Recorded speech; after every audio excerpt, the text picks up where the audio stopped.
Rain by Charles Bukowski.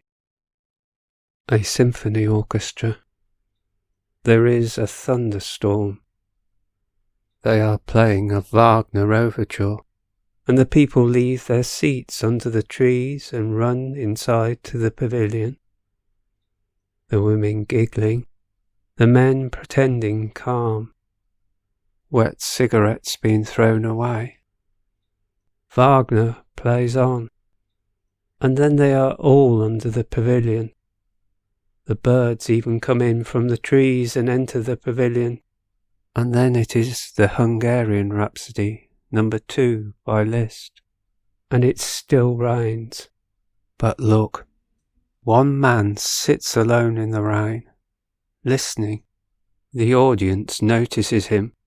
They turn and look. The orchestra goes about its business. The man sits in the night, in the rain, listening. There is something wrong with him, isn't there? He came to hear the music.